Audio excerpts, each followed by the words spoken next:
exposición, ahora vamos así, es a lo que es la prueba de función tubular. Entonces, una de ellas va a ser lo que es, vamos a evaluar la capacidad de la concentración urinaria, ya que esto nos puede indicar que también está funcionando el riñón, ya sea concentrando la orina o diluyendo la orina. Entonces, hay que tener en cuenta la osmolaridad urinaria, que normalmente va a ir de 40 a 1200 milimoles por kilogramo de agua. Esto es muy diferente a la densidad urinaria. Hay que tener en cuenta muy bien estos dos criterios. Una cosa es la osmolaridad y otra cosa es la densidad.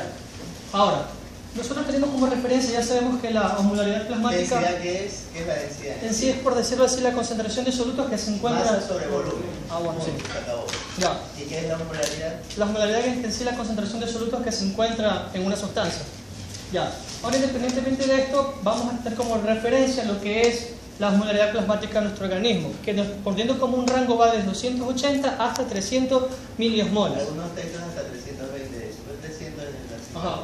Independiente, o sea, en referencia a esto podemos tener una orina hipotónica o a su vez una orina hipertónica. Ahora, ¿cómo se va a explorar esta prueba? Haciendo lo que se conoce como la prueba de restricción de líquidos o dieta seca, que consiste en que el paciente no va a poder tomar nada líquido durante 15 horas antes de poder hacer la prueba, excepto en dos pacientes no se puede hacer esto de aquí. En pacientes que tienen ya insuficiencia renal crónica y en aquellos pacientes que tienen una diabetes metabólica que puede ser descompensada porque puede causar una deshidratación. Entonces, ahora, sigamos, siguiente.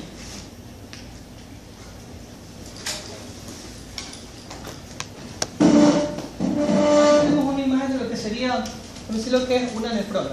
Tenemos un glomérulo y todo lo que comporta como el túbulo contorneado proximal, su asa de genes, su túbulo contorneado proximal y su túbulo colector. Nosotros sabemos ya por sí, por fisiología, que la parte que me va a concentrar o más que todo va a concentrarme en la orina, independientemente de las necesidades del organismo, ya sea para diluirla o concentrarla, va a ser principalmente a nivel del túbulo contorneado distal y a nivel de los túbulos colectores. Aquí sabemos que actúan principalmente la hormona aldosterona y la hormona antidiurética. Entonces, como el cuerpo está restringido de agua, si el riñón tiene un funcionamiento normal, ¿qué va a hacer? Simplemente va a retener agua, ¿verdad? Y esa orina, ¿qué va a hacer? Va a ser concentrada, es decir, su osmolaridad urinaria va a estar normalmente por arriba de 1024. Y esto me va a indicar que el riñón tiene un correcto funcionamiento. Ahora, si luego de hacer esta prueba, por decirlo así, esta densidad urinaria se va a encontrar tal vez en un valor por debajo de, por decirlo así, entre 1018 y debajo de 1024, podemos tener que a lo mejor este riñón está empezando, no es insuficiente, vale recalcarlo, pero ya tiene problemas al momento de concentrar la orina. Y si constantemente, luego de hacer esta prueba, el paciente me tiene una densidad urinaria más o menos entre 1010 y 1012, repetidamente, podemos decir que este riñón ha perdido la capacidad de concentrar la orina y es un riñón ya insuficiente. Entonces eso es hipostenuria, ¿no? Ajá, eso es isostenuria y la que nombré. Normal, Y hipostenuria. Ya, entonces como nosotros hacemos aquí, básicamente, como podemos ver, estos sitios que están aquí, por decirlo así, en guiones donde normalmente aquí es impermeable la urea y es permeable el agua. Pero esto, por decirlo así, ya sería a nivel de la parte de lo que es la parte de la corteza, porque en la parte de la médula, como podemos ver aquí donde hay más concentración de urea, recordemos la parte de lo que es la contracorriente, que era el mecanismo por el cual funcionaba el riñón. Siguiente. Ahora, en las pruebas de acidificación esto es muy importante. Normalmente el pH de nuestra orina tiene que ser un pH ácido, principalmente la primera misión. Ajá, así. ¿Ya? Entonces, normalmente tenemos ahí las unidades que va de 4.5 a 7.8, otros libros dicen hasta 8 unidades. Ahora, como dije, la primera orina de nosotros suele ser ácida, porque en la orina vamos a eliminar lo que es hidrogeniones, pero principalmente los hidrogeniones no volátiles, ya sea unido al amoníaco o a su vez lo que es las sustancias titulables. ¿Por qué? Porque sabemos que el riñón juega una parte muy importante en lo que es el equilibrio ácido-base. Por eso vamos a ver que si ya el paciente tiene una insuficiencia renal, va a haber una descompensación en lo que es a nivel de su equilibrio. Ahora, como ya sabemos, esto yo lo acabo de explicar, y ahora es algo muy importante que hay que recalcar. El pH ácido nos da una protección contra ¿quién? Contra las infecciones urinarias. De hecho, cuando hay una infección de vías urinarias se transforma el pH, ¿no? Ajá, se vuelve el pH alcalino. Por ejemplo, en las mujeres existen las bacterias de Doderlein, que son las que mantienen justamente el pH, el medio ácido del pH vaginal.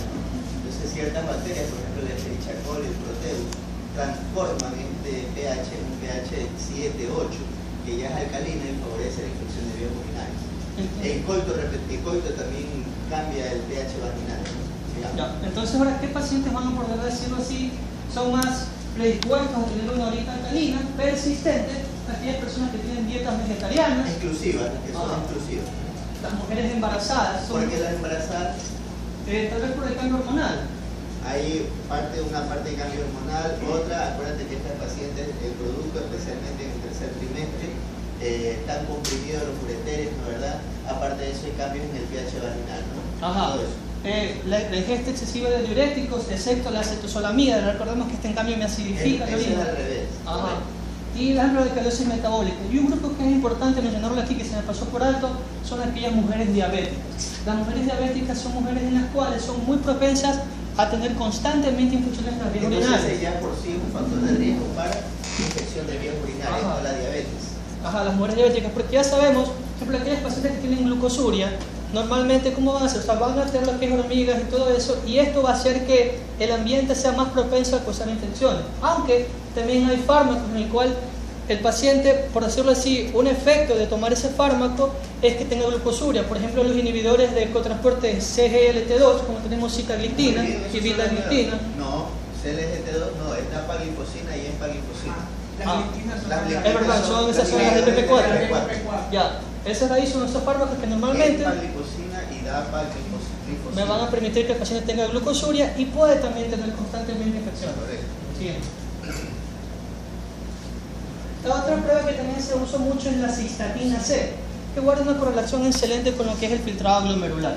Pero esta proteína ya que se va a eliminar exclusivamente por el filtrado glomerular.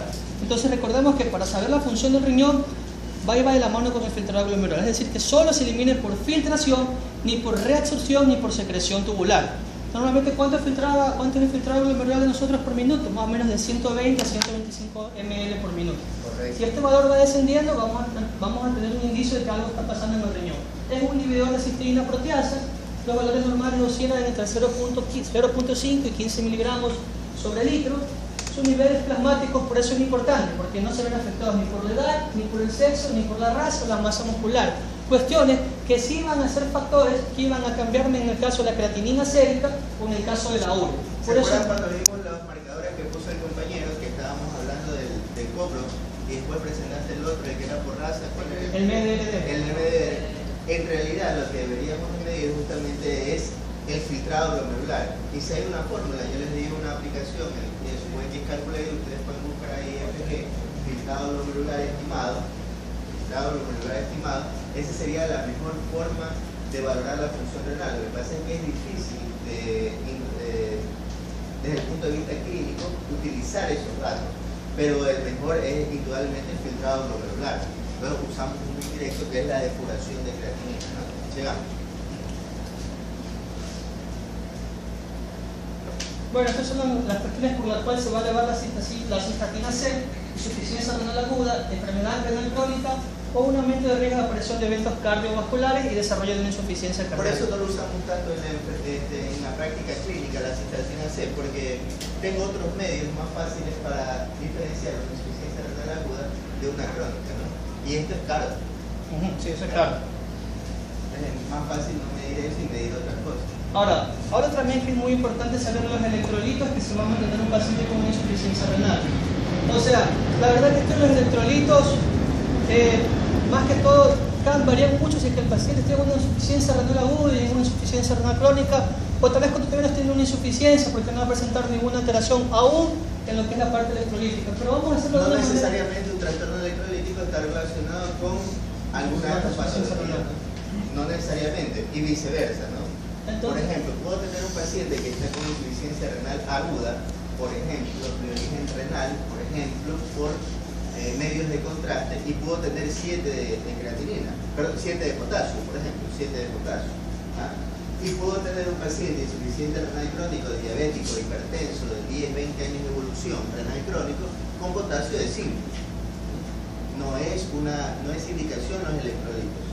¿Para qué sirven los electrolitos? Por ejemplo, en insuficiencia renal crónica, el potasio, si tiene más de 7, es un valor que es un criterio para terapia de sustitución renal, es decir, para diálisis. ¿Sí queda claro? ¿Sí? Independiente, ¿no?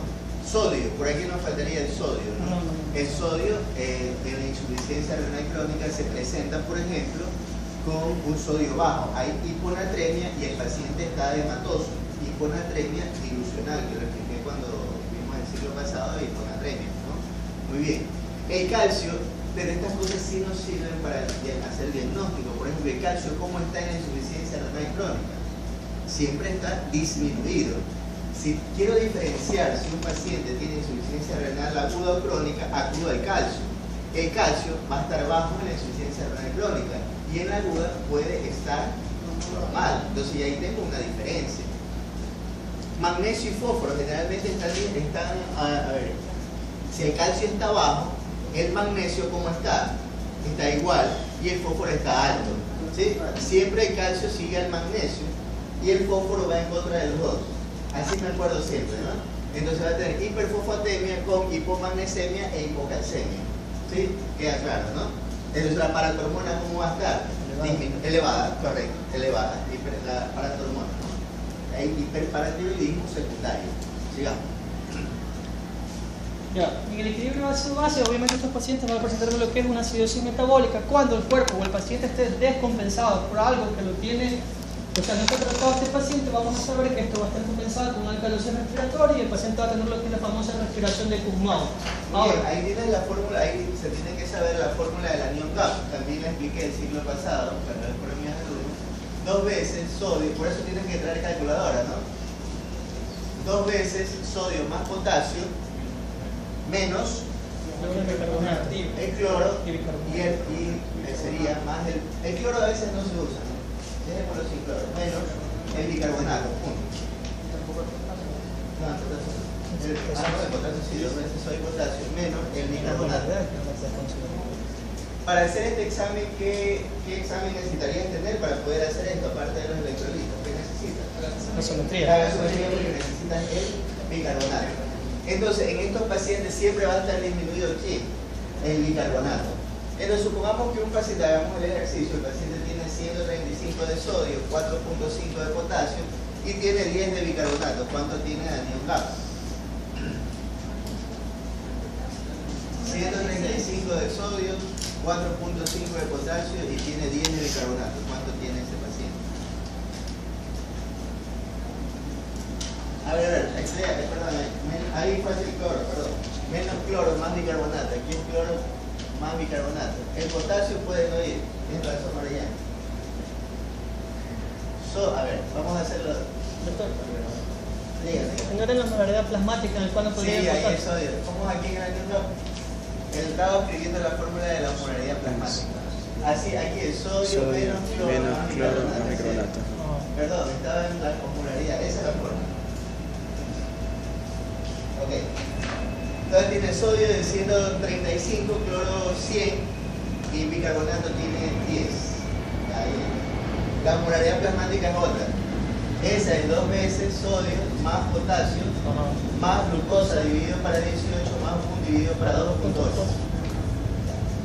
Esa es la fórmula de la osmolaridad plasmática. Se me cruzaron la información. Sale 25, entonces este paciente tiene anión GAP elevado. Entonces cuando yo tengo una acidosis metabólica con anión GAP elevado, el diagnóstico diferencial se reduce. Entonces tengo acidosis metabólica por insuficiencia renal, por cetoacidosis diabética o por acidosis láctica. La acidosis láctica tiene un subgrupo de enfermedades, pero me reduce el diagnóstico diferencial. No existe anión GAP disminuido, solamente hay anión GAP alto y anión GAP normal. ¿Sí queda claro, no? Entonces, esto indica que el paciente está en acidosis y si tiene el anión GAP alto, yo inmediatamente pienso insuficiencia renal, cetoacidosis y acidosis láctica. Sigamos.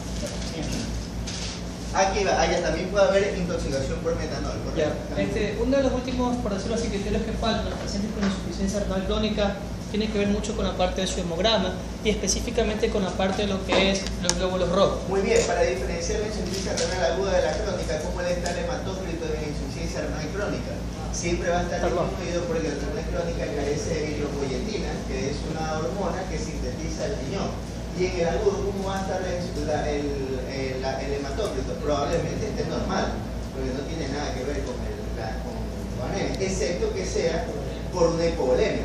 Estamos concentrados. Ahí estamos concentrados, correcto. Y la anemia que me dan los pacientes con insuficiencia renal crónica en sí es la anemia normocítica normocrónica. Ese es el diferencial de ya que sea una microcítica o una macrocítica. Eso sería todo. Muy bien. Gracias. Ecotomografía. Ecotomografía, citoscopía, broncotomografía.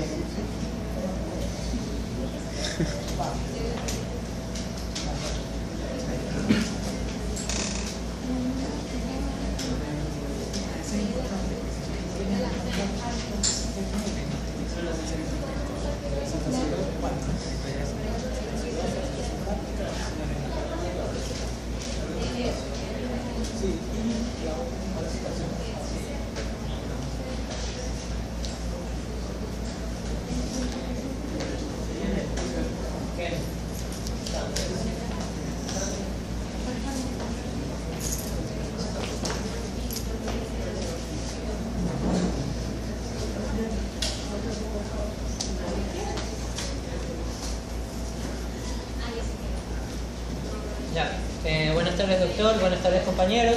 Continuando con la exposición, ahora vamos a hablar de otros exámenes complementarios que faltan acerca del aparato renal.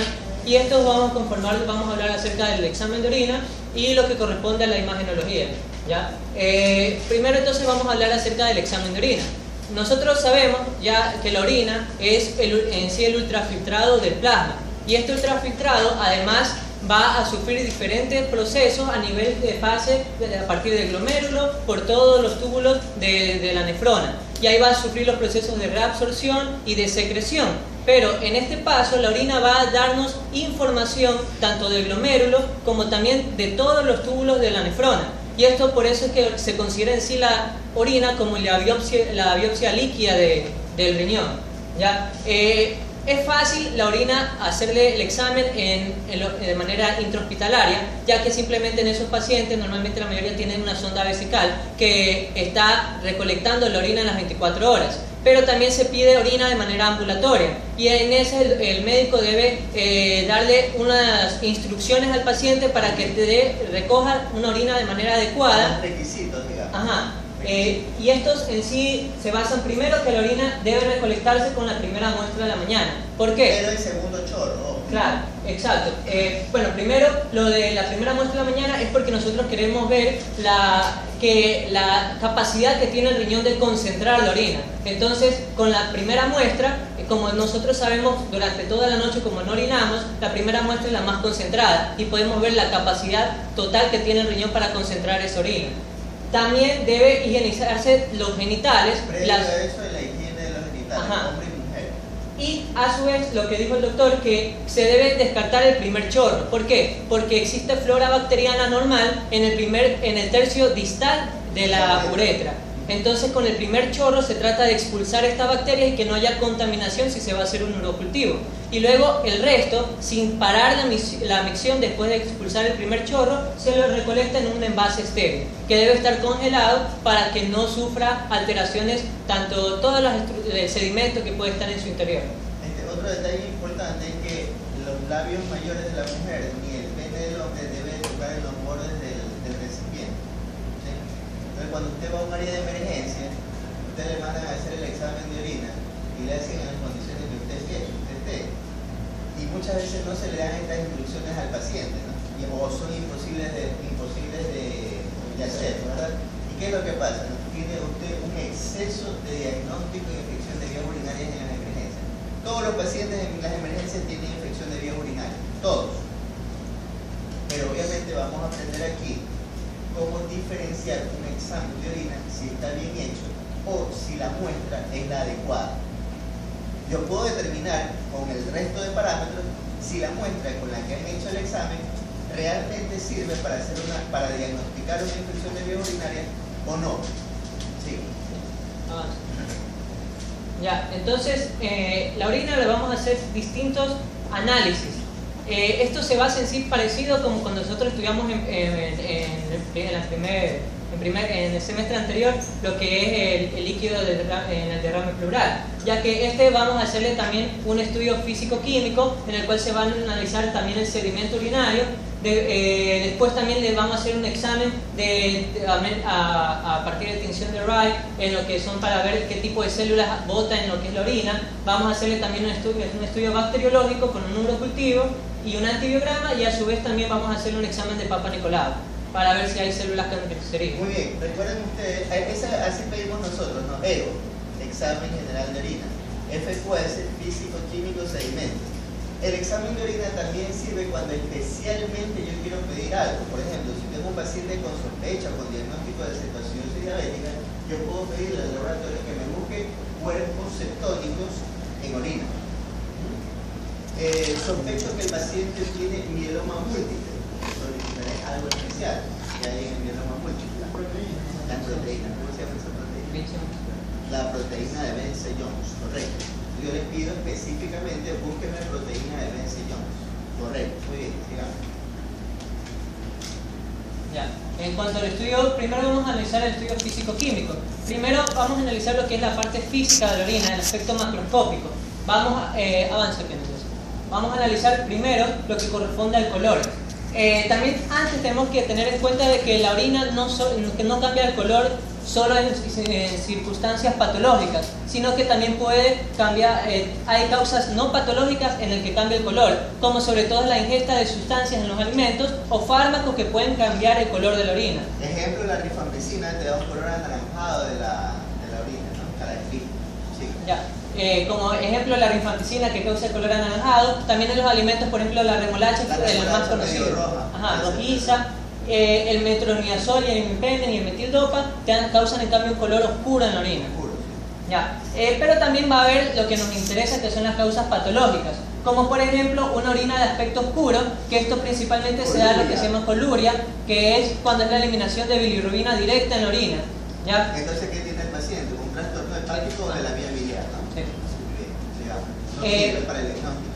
También puede haber una orina de color rosada, en el cual esto se llama hematuria macroscópica, o por lo menos hematuria, porque después en el estudio ya bioquímico hay que analizar si es una verdadera hematuria o una falsa hematuria. Muy bien, hematuria, si yo tengo hematuria, ¿no, verdad? ¿Cuál puede ser causas de hematuria?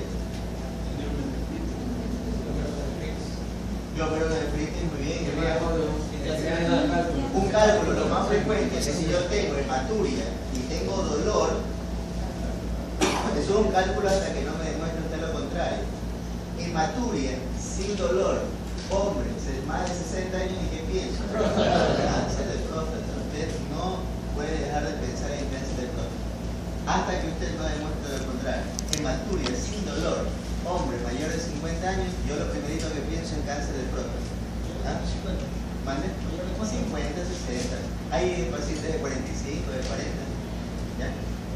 Siempre hay cáncer de próstata. El maligno se presenta sin dolor y con hematuria. Ok, sigamos. Ya, la orina de color verde, café o de color morada va a la sospecha de infecciones urinarias, y eso se acompaña también con el olor, porque esa va a tener un olor fétido. Correcto. También no solo hay que tener en cuenta el color de la orina, sino también si la orina está translúcida o es una orina turbia, porque ahí nos va a decir si hay proteinuria o la presencia de una gran cantidad de células en la orina. Importante es ver el color de la orina, ¿no? Puedo tener una orina clarita, ¿no? Entonces, ¿qué yo estoy diciendo, no? Una probabilidad es que si está con un suero y le está pasando a 40 gotas por minuto, yo pienso que ese paciente está sobrehidratado, es una probabilidad. Y me empieza a tener rales o estertores crepitantes, ¿en qué pienso? No se me sube la presión que tiene el paciente. Un edema agudo del pulmón, ¿sí? Que puede ser cardiógeno o no, dependiendo si tiene antecedentes, ¿no? ¿Verdad? O la otra probabilidad que tenga una orina oscura, ¿no? Yo aquí estoy diciendo, ¿no? A este paciente le está faltando ¿qué? Volumen, le está faltando agua, le está faltando líquido, ¿no? Y eso es importante en aquellos pacientes que no hablan, que están con deterioro a nivel de conciencia, que están sedadas. Y si yo le veo la orina y le veo la orina concentrada y yo le digo que este paciente ¿qué le falta? Le falta líquido, le falta volumen. En los que pueden hablar, les pregunto, oye, ¿estás con sed? Sí, doctor, estoy que me muero de sed. Efectivamente se correlaciona. Ahora, un paciente bien hidratado y la orina está blanca, translúcida, como dice el compañero que me da a entender, que ese riñón ha perdido la capacidad de concentrar la orina. Una orina muy blanquita es una orina de un paciente insuficiente renal crónico. ¿Sí? Ha perdido la posibilidad. ¿Se acuerdan cuando hicimos la imagen de la imagen que les hice, ¿no? Que era un vaso, ¿no? Que tenía solutos y que tenía solventes, ¿se acuerdan, no? Entonces, ¿qué era la orina? No era otra cosa que una mezcla de solutos y solventes, ¿verdad? Los solventes, que es el agua, y los solutos, que es la urea y creatinina, los productos de degradación. Entonces, si tengo una orina súper blanquita, ¿qué significa? A pesar de estar bien hidratado el paciente, de todas las cosas, ¿no, verdad? ¿Qué significa? Que el riñón ha perdido la capacidad de eliminar los solutos. ¿Sí? ¿Queda claro, no? Ok, sigamos. Ya, y lo último es la orina, si tiene aspecto espumoso o no, que eso es espuma proteínas. Ajá. Espuma proteínas, ¿no? A veces esto es del diario, ¿no? El paciente orina y se llena de hormigas. Entonces, ¿qué tiene la orina? Azúcar, pues rapidito, fácil, ¿no? Mi abuela, 40 años diabética, ¿no? Ella estoy hablando hace unos 15, 20 años, ella falleció, pero 15, 20 años ella se manejaba solo su azúcar, en ese tiempo no había el hemoglucotés. Ella manejaba su azúcar con su prueba de orina. Antes solo habían pruebas de orina para glucosa, nada más. Y con eso manejaba su orina. Lo que pasa es que el umbral era muy alto, solo detectaba si usted tenía más de 160 de glicemia. ¿Ya? Ahora, ¿cuál es la facilidad? Que usted se pinche el dedo, ¿no, verdad? Y sale el valor exacto, o bueno, cercano a lo normal, ¿no? Cercano al real, no normal, cercano al real. Ya. También en el estudio físico vamos a estudiar lo que es la densidad urinaria, aunque ya le hemos hablado un poco. Pero esta de aquí te sirve ¿para qué? Para ver si hay una... ¿Qué es la densidad? Ya dijimos que la densidad es masa sobre volumen. Masa son los solutos, volumen es la orina. Entonces, si tengo hipostenuria, es decir, está baja la densidad urinaria, inmediatamente está diciendo que esa orina ha perdido la capacidad de concentración de los solutos. Entonces, ¿el riñón qué pasó? Un riñón insuficiente. Entonces, insuficiencia renal siempre voy a encontrar hipostenuria. Siempre va a estar bajo la densidad. ¿Y queda claro, no? ¿Y hay una causa de hipertensión? Sí hay. Decían que con la hipostenuria se diferenciaba lo que era una nefritis de un... intersticial. Ajá, una nefritis intersticial. Eso no me voy a meter porque eso ya es para clínica, pero si hay nefritis intersticial, ahí tienes que pedirle a eosinófilos de morir. Eso ya se la dejo para clínica. Hay que trabajar también en otro lado. Ya, ok, entonces la densidad urinaria va a variar tanto desde lo que, bueno, en sí se debería decir en decimal, pero lo normal es que en práctica se dice de 1001 a 1030. Más fácil, Sí. se acabó. Ya, y esta se refleja y está íntimamente unida a la osmolaridad, es decir que 1001 va a ser, inmediatamente sabemos que la osmolaridad es de 40, mientras que cuando está en 1030 la osmolaridad urinaria es de 1200, pero también se puede calcular la osmolaridad de la orina con los electrolitos, es exactamente igual que el del plasma, solo cambia que aquí es por 2,7, ahora es cambio de 2. Ya, Pero no lo hacemos habitualmente, ¿no? Porque ya nos guiamos con la densidad urinaria. O mandamos a hacer el examen de osmolaridad urinaria. Ya, y cuando una orina está muy baja su densidad, eso se denomina hipostenuria. Y esta se va a deber principalmente, como ha dicho el doctor, que es cuando el riñón no puede concentrar la orina. Y esto puede deberse tanto por una falla renal o como un fallo en las señales que debe decir la riñón que concentre la orina, como en una disminución de la hormona antidiurética en una diabetes insípida. Se me ocurre una hemorragia cerebral que afecte tálamo, hipotálamo, todas esas estructuras profundas.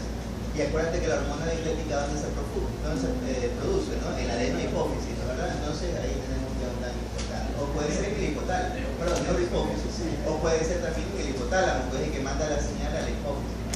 Ya. O también el uso de diuréticos. El uso diurético, correcto. En cambio, una orina demasiado concentrada puede deberse tanto por una deshidratación grave que hace que el riñón haga la concentración de esto, por ejemplo el caso de diarreas, vómitos, de quemaduras, o también por diabetes mellitus. En cambio la diabetes porque hay gran cantidad de salida de ¿qué? De solutos. En este caso la glucosa, correcto. En el cual hay una molécula que normalmente no está en la orina que también aumenta su osmolaridad, como vamos a poder ver. Ya. Luego viene lo que es el pH. El pH urinario debe estar entre 4,5 a 8. Este es el que nos sirve para saber si hay infecciones, si el examen que usted ha hecho está adecuado.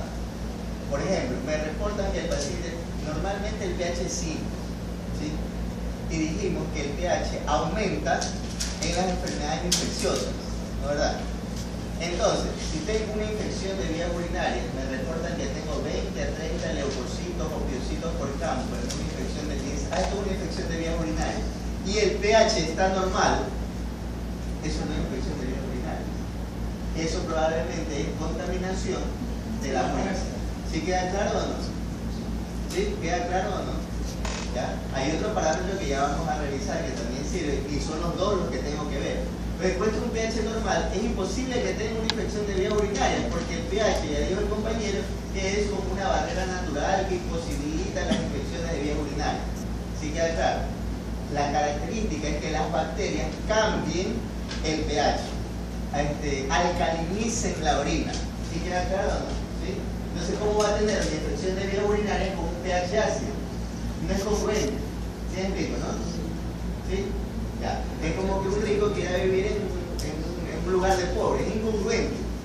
¿No es verdad? ¿Por qué? Porque le van a robar todos los días. ¿No es verdad? ¿Sí o no? Clarito, fácil. Sigamos. Ya. Bueno, eso entonces es lo que corresponde al pH. Ya, para infección de vías urinarias, el otro parámetro que ustedes tienen que siempre revisar es nitritos. ¿Sí? La presencia de nitritos, cuando te diga nitritos positivos, esa es una infección de vías urinarias. Si te dice nitritos negativos, a pesar de que tenga 1000 leucocitos por campo, eso no es infección de vías urinarias. Estoy exagerando con el 1000, ¿no? Ya, entonces, nitritos negativos, ese no es infección de vías urinarias. Y de hecho existe una patología en la cual encuentro bacteriuria asintomática. Es decir, encuentro 100, estoy hablando de 100 parámetros reales, 100 por campo de leucocitos. El paciente no tiene ninguna molestia urinaria, nitritos negativos, pH. El pH puede estar alterado y ese es el que te hace equivocar. Puede estar el pH alterado. ¿Qué patología es esa? No. TB urogenital, tuberculosis urogenital, es la característica. Bacteriuria asintomática. El paciente tiene 100, 120 bacterias por campo y no tiene ningún síntoma en la vía urinaria, absolutamente ninguno. Eso es tuberculosis urogenital, ¿no? En este caso renal, no es lo que estamos hablando, pero es urogenital. Muy bien, sigamos. Ya. A su vez también se puede pedir lo que es el estudio bioquímico en lo que corresponde al ionograma urinario. En este se va a pedir los electrolitos en la orina, pero su concentración varía mucho dependiendo de la ingesta de alimentos. Y normalmente estos no dan una gran importancia en el diagnóstico del paciente, a excepción del sodio. Que el sodio sí tiene una importancia. Esto del FENA, fracción excretada de sodio, este nos sirve para diferenciar si el problema es prerrenal o si el problema es renal. Para eso sirve. ¿Por qué no lo usamos habitualmente en la práctica clínica? ¿Por qué no lo usamos habitualmente en la práctica clínica? Porque este FENA necesita recogerse la orina en 24 horas. ¿Y eso qué nos produce? A veces nos produce un problema grande de que si queremos diferenciar o tenemos un paciente grave, esperar 24 horas. Primero tienes que esperar hasta el siguiente día para coger esa cuerda, en la segunda orina del día, hasta la siguiente primera orina del siguiente día, ¿no es verdad? Entonces ya ahí van nomás 2 días. Hasta que te traigan el resultado, a veces son 3 días. Y si tengo un paciente grave, ya llegó el FENA, si era eso. Pero tenemos que buscar otros mecanismos para tratar de saber si era prerrenal o si es renal. Siga.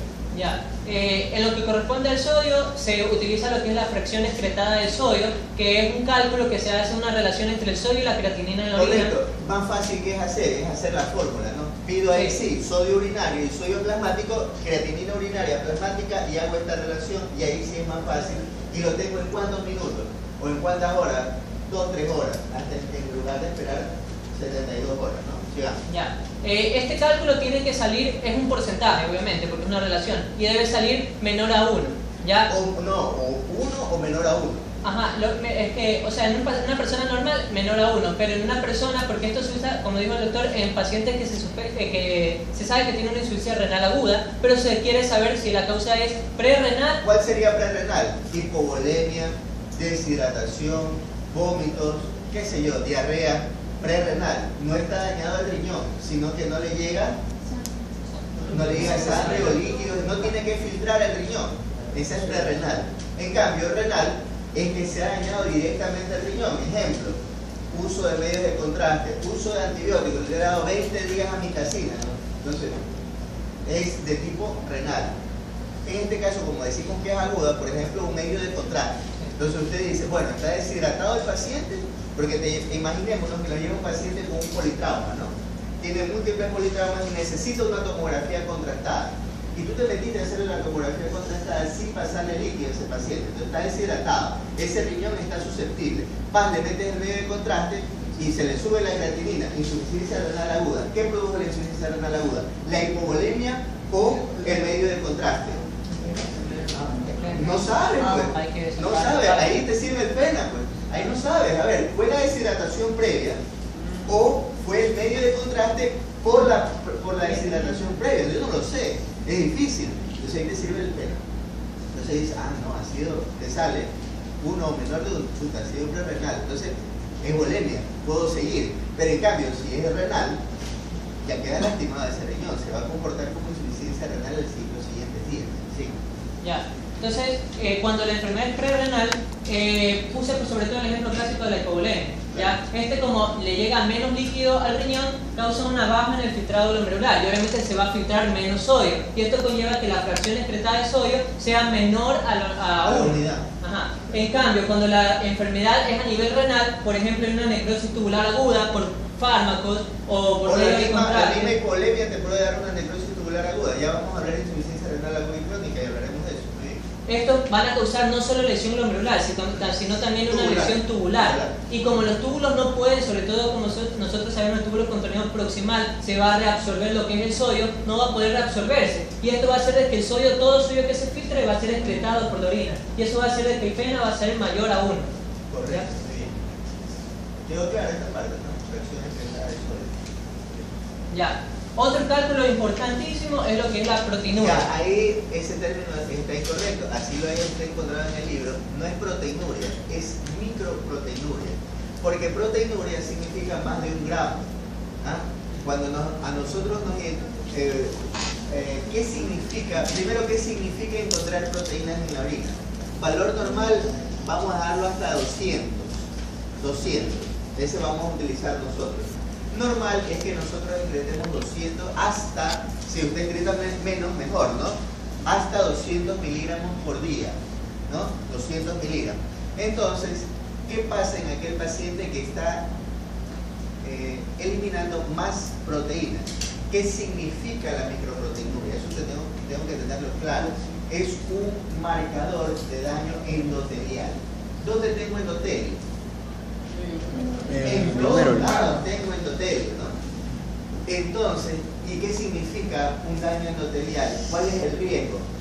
Daño cardiovascular. ¿Cuáles son las enfermedades que producen más daño endotelial?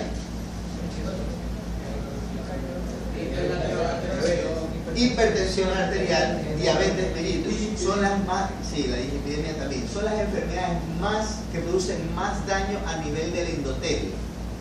Si usted tiene más cantidad de proteínas, significa que el daño endotelial es mayor. Entonces, ahí voy contra el gobierno, tengo mi postura frente al gobierno, la iglesia, todos tengo postura, soy un individuo crítico. Y en este momento hago una crítica y trato de ser constructivo. A nosotros no nos dejan medir microproteinuria, sino que nos dejan medir proteinuria. Proteinuria significa que tiene más de 1 gramo de proteínas en orina. Entonces, ¿qué significa esto? Que ya llegué tarde. Si ya llegué a 1000, que es el mínimo, ¿verdad? No, ni siquiera nos reportan la cantidad. Nos dicen proteinuria, 1 cruz, 2 cruces, 3 cruces y 4 cruces. 1 cruz, 1 gramo, 2, 3, 4. Así de fácil. Entonces, no nos dejan medir proteinuria. Pero cuando yo ya llego a 1000, ya el daño está hecho. ¿Qué significa? Que ese paciente, ese riñón, ya está afectado. ¿Qué es lo que deberíamos de medir todos? Microproteinuria. Entonces, este paciente tiene 400 de microproteinuria. Sobre este paciente hay que actuar agresivamente. Si es diabético, agresivamente darle los antidiabéticos o todo para disminuir la glucosa. Si es hipertenso, agresivamente sobre la presión. ¿Para tratar de qué? Disminuir la microproteinuria. ¿Por qué quiero disminuir la microproteinuria? Porque es un indicador de daño renal, es un indicador de daño endotelial. ¿Queda claro o no? ¿Sí? Pero ¿sabe que en una masa se hace microproteinuria? Pero les cobran. Claro. Porque Claro, a yo los no estoy diciendo que no. pacientes de cardiología... Yo me estoy refiriendo es a lo que el gobierno te permite. ¿Sí me explico? Yo también, no, para mis privados yo les pido microproteinuria, pero en el hospital no puedo pedir microproteinuria. Puedo pedir, pero le cuesta al familiar. ¿Ya? Ahí hay la doble orientación. Yo le digo al familiar, vaya a dar este examen afuera. Puedo tener dos alternativas. Le explico para qué sirve y que lo necesito y bla, bla, bla. Pero el paciente puede ir y se queja a dirección porque existe la gratuidad y yo estoy transgrediendo las leyes. Me abren un expediente, un sumario administrativo y me votan, ¿verdad? La otra es que el paciente diga, no, sí, entiendo qué es lo que me quiere pedir y hago el examen. ¿Sí queda claro? ¿No? Entonces, yo no me arriesgo. ¿Por qué no me arriesgo? Porque ese es mi sustento de labor. ¿Sí me explico, no? ¿Sí queda claro? Ya, sigamos. Ya. Entonces, es normal que se excreten cierta cantidad de proteínas en la orina, que lo normal va a ser entonces 100 a 200. Es decir, que se van a excretar las proteínas que son menos pesadas, sí, las que tienen menos kilodaltones, o sea, las más pequeñitas, esas son las que se logran filtrar. Muy bien, sigamos. De esas, la que es una pequeña cantidad que se filtra la albúmina y no se puede reabsorber, que se bota. También hay otras... ¿Por qué no se excreta la albúmina? ¿Por qué no se deberían de excretar las proteínas? ¿Por qué? Porque el glomérulo tiene carga negativa. La membrana basal glomerular es eléctricamente negativa y las proteínas, acuérdense que son aniones, son carga eléctrica negativa. Entonces a lo que choca con la membrana basal glomerular, cargas eléctricas iguales, ¿qué pasa? Se repelen y no se filtran. Cuando hay un daño renal por diabetes, hipertensión, por cualquier causa, anormalmente cambia la superficie eléctrica de la membrana basal glomerular y se vuelve positiva. Entonces, ¿qué pasa cuando pasa la proteína? Ya no la repele, sino que la filtra. ¿Sí? Entonces, cuando ya me llegan 1000, ¿qué significa? Que esa membrana basal glomerular ya no es un sedazo, pues es un poro abierto. ¿Sí se entiende, no? Entonces, si yo llego a esperar a 1000, ¿qué significa? Llegué tarde. ¿Ah? ¿Ya, ¿qué le hago ahí? ¿Qué hago? Ya tengo una enfermedad renal, ¿qué hago ahí? Ya no, ya tiene que ir a terapia de sustitución renal en algún momento.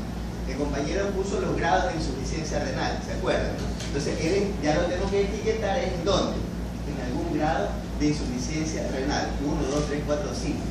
¿Sí? Lo ideal que es tratar al paciente, cogerlo en el... Y esto ya en la parte clínica es que esté en los dos primeros estadios. Estadio 1 y estadio 2 son los tratables. Si usted llega en el estadio 3, señor, algún día usted tendrá que necesitar diálisis. Se acabó. ¿Ya? Así es, digamos. Ya. Además de la albúmina, también hay otras proteínas que están en la superficie de las células de los túbulos contorneados distales y el túbulo colector, que son las proteínas de Stan-Horswald, que esa es la que es la mayor cantidad de las proteínas que se excretan en la orina, es ni siquiera de la filtración. Y estas van a tener una importancia en lo que es la formación de los cilindros, como vamos a ver posteriormente. Vamos a los cilindros. Y también va a haber células que se secretan, va a haber inmunoglobulina A que se secreta de estas células para también darle un carácter antiinfeccioso a la orina y protegerla de infecciones urinarias. ¿Ya? Normalmente se puede medir la proteinuria de dos formas, por tiritas reactivas, que no es específico, o sea, no te dice exactamente. Esa es la que me da en cruces, ¿no? Una cruz, dos cruces, tres cruces. Lo ideal es, o sea, por ejemplo, cuando nosotros hacemos la historia clínica, ¿no? Dice alcoholismo y le ponemos 3 cruces. Y yo cuando yo lo voy a leer, ¿qué significará para ti 3 cruces? Para mí 3 cruces es que toma bastante. No, pues para mí es que toma 2 veces a la semana. Dependiente entonces. ¿Ah? Usuario dependiente. Es usuario dependiente. Claro, entonces exactamente, es un test cualitativo. ¿Sí? Hay que entender qué es cualitativo y qué es cuantitativo. Cualitativo me significa sí o no. ¿Sí? Ya es un valor que puede ser dependiente de cada observador. Pero en cambio, yo quiero un examen cuantitativo. Cuantitativo es que me va a decir tiene 175. Entonces, eso ya ahí nadie va confundir cuánto es 175 y decíamos que el valor normal era hasta 200, tiene 175, ya es un valor exacto, entonces eso es una medida cuantitativa. Sí. Ya. Entonces esa es la teoría reactiva y la otra es la forma cuantitativa. Sí, otros autores hablan hasta, aquí han puesto, ¿qué dice? 300 debe ser aquí. Es no, 300. o sea, esto es lo normal de albuminoria, menos de 300. Ah, ya, acá, microalbuminuria, mira, aquí lo ha puesto el compañero, otros autores dicen 300. Si me ponen 200 o 300 les acepto, ¿no? Porque este es el valor, algunos textos hablan de 300. A mí me gusta más el término 200, ¿no? Mientras menos mejor, ¿no? Ya, y lo que corresponde a la proteinuria se la puede clasificar dependiendo de la cantidad de proteínas que se está eliminando. Una proteinuria ya sabemos que es normal cuando es menor de 200. Cuando se dice... Microproteinuria. Ya, una proteinuria... Incluso aquí tú lo has puesto, microalbuminuria mayor a 300, macroalbuminuria mayor de 300. Y mira que ya le pones acá proteinuria mínima y aquí ya le pones proteinuria moderada. Bueno, alguna forma, este autor lo ha utilizado así, ¿no? Por ejemplo, en otro libro incluso vi que hay otros valores, por ejemplo, de más de 3,5 le dicen proteinuria de rango nefrótico. Nefrótico, sí, así es. Sí, ya, bueno, pero es una forma de clasificar del autor, ya. Ya, y esto, el único inconveniente es que esto se mide la proteína, como hemos visto, de la orina en 24 horas, pero también se puede sacar medir el nivel de proteinuria de una manera rápida, o sea, en una sola muestra de orina, sacando el cociente de proteína creatinina, ya que este debe ser, cuando proteinuria se indica cuando es mayor de 200 miligramos sobre gramo el cociente. Por gramo de creatinina. Ajá, por gramo de creatinina.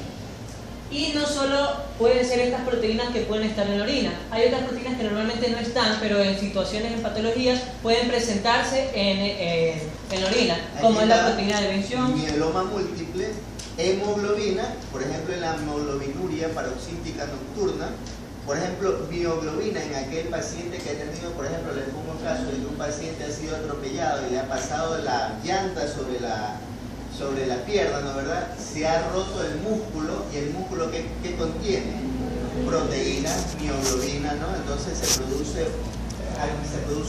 tapan los túbulos y el paciente hace insuficiencia renal. Y la beta 2 microglobulina, ¿en cuál encontramos? Los linfomas. Sí, también incluso en pancreatitis aguda. Bueno, hay mucha significación, pero sirve para enfermedades de tejido conectivo. Ejemplo, lupus. ¿Ya? Sigamos. Okay.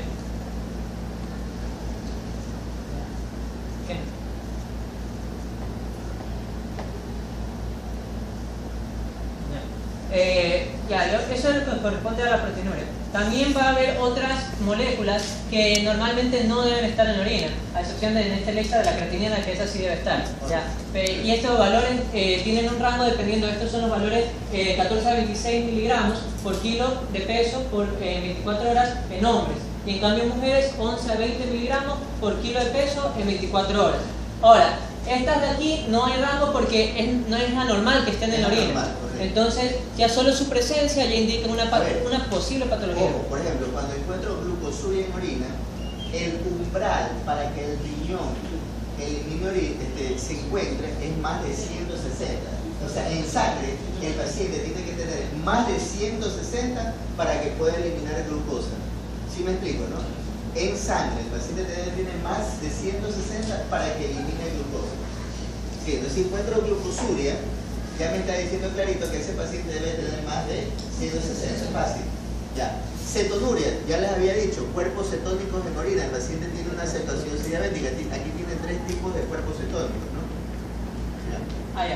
Entonces, la lipiduria va a ser entonces cuando se eliminan lípidos o lipoproteínas en la orina, o triglicéridos. Esto de aquí principalmente se da en lo que es el síndrome nefrótico, la lipiduria. Ya, la bilirrubina en orina, cuando hay una elevación de la bilirrubina directa en la sangre, en lo que son las ictericias, sobre todo las de patrón obstructivo, o también pueden ser las hepáticas. Ya. Y porfirinas, que es la enfermedad porfiria, que es cuando hay un defecto metabólico en la formación de la hemoglobina, entonces sus precursores, las porfirinas, pueden eliminarse por la orina. Ya. Y aminoacidurias son también trastornos metabólicos del metabolismo tanto de la tirosina, de la cisteína, que pueden presentarse esta en la orina.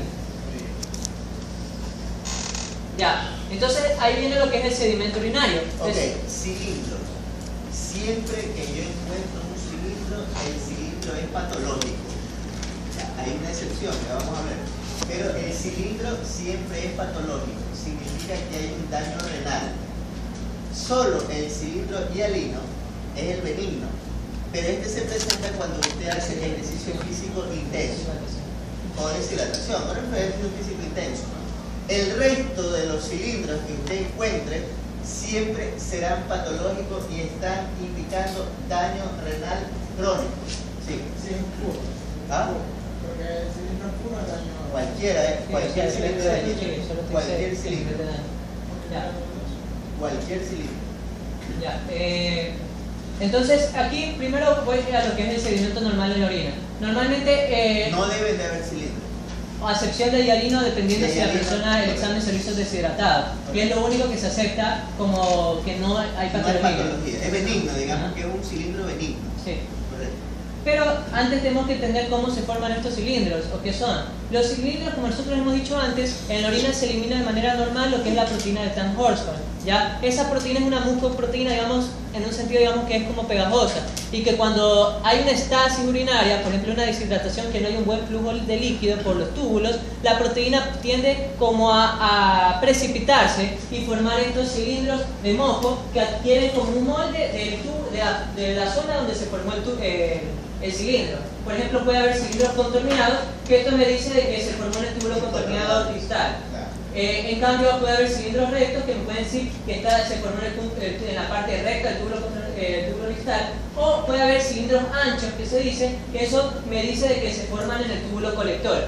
Y estos cilindros, cuando van pasando por los túbulos, pueden ir recogiendo cosas que se encuentran ahí de manera patológica. Por ejemplo, eritrocitos se pegan y forman cilindros que se llaman cilindros hemáticos. Si hay una necrosis tubular y se están descamando, digamos, las células epiteliales, se recogen y forman los cilindros epiteliales. Si hay una degeneración de estas células y se liberan todos los gránulos que hay dentro de las células, se forman lo que se llaman los cilindros granulosos. Y así vamos a ver, ¿ya? Lo normal que se formen son los cilindros hialinos, que solo dice que hay deshidratación, no hay un buen flujo, y se formó por precipitación de la mucoproteína un cilindro. Es hialino porque no recogió nada, es transparente, es decir que no hay patología, ¿ya? También es normal encontrar menos de 3 hematíes por campo. Más de esto ya corresponde a lo que es una microhematuria menos, y menos de 5 leucocitos por campo. Los cristales se dice que hay cristaluria cuando se encuentran diferentes tipos de minerales que precipitan y forman lo que se llaman cristales. Pero estos cristales solo son como factores de riesgo para la litiasis, pero tampoco dice que de ley ese paciente tiene una litiasis. ¿Quiénes tenemos factores de riesgo para la litiasis? Por ejemplo, el clima, este clima que tenemos, este calor, es un clima facilitador para la producción de cristales. Entonces, nuestro clima, que es extremadamente húmedo y caluroso, facilita la producción de cristales. ¿Sí? La deshidratación es un factor de riesgo para la formación de cristales. ¿Sí? Ok, entonces lo primero que vamos a ver de los sedimentos es la hematuria. ¿Ya? La hematuria es cuando hay más de 3 hematíes por campo en la muestra del sedimento de orina. Y esta cuando nosotros detectamos hematuria, se debe analizar dos cosas: la cantidad de hematíes que encuentro en el campo, para clasificar en una microhematuria y en una macrohematuria. Normalmente las macrohematurias son por lesiones en el aparato urinario, que hace que se rompan vasos y boten esto aquí. En cambio, cuando hay glomérulo no está en una macrohematuria. Y la otra cosa que yo debo tener siempre en cuenta es analizar la forma del eritrocito, porque ahí puedo encontrar una hematía normal o una hematía dismórfico, que se llama, que puede ser hematías que tienen espículas, que tienen forma de lágrima, cualquiera de esos. ¿Por qué es importante? Cuando yo encuentro un hematíe dismórfico, significa que el eritrocito tuvo que pasar por el glomérulo y entonces ahí adquirió una forma amorfa, porque igual le va a costar pasar por el glomérulo. Entonces yo cuando encuentro un hematíe dismórfico, me indica que los hematíes provienen de una zona renal, específicamente glomerular. En cambio, cuando yo encuentro un hematíe con su forma normal, esto me indica que es una patología a nivel del aparato urinario o al menos de los túbulos, pero normalmente es, por ejemplo, una litiasis causa una hematíe normal. Claro. Ya. Y estos hematíes se pueden unir a los cilindros y formar lo que son los cilindros hemáticos, como se ve en la imagen ahí. Ya. Sí.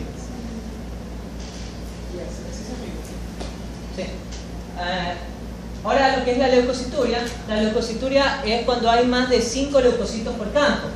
Esto es lo mismo, cuando ve una leucocituria se debe analizar dos cosas. Primero, se hace una tinción para saber el tipo de leucocito que es el que se está filtrando.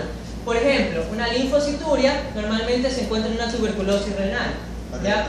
Una neutrofiluria en una infección urinaria, una pielonefritis o cualquier infección. Ahí está lo que hablamos, ¿no? Este paciente tiene bacteriuria, porque acuérdate que los linfocitos son glóbulos blancos. ¿Ah? Ahí está, ¿no? Sí. Y también eosinofiluria, que eso principalmente es en nefritis intersticial por hiperactividad de fármacos, sobre todo. Ya. Eso es lo primero. Y lo otro también, analizar la orina, hacer un urocultivo y analizar si hay bacterias en la orina, para saber el origen, sobre todo si es una neutrofiluria. Correcto. Entonces, ¿para qué nos sirve el cultivo y el antibiograma? ¿Y cuándo lo debemos de pedir? En todo paciente. Sí. ¿No? Peor si el paciente tiene una infección de vías urinarias a repetición, hay que investigar dos cosas: trastornos anatómicos funcionales y hacer un cultivo, ¿no?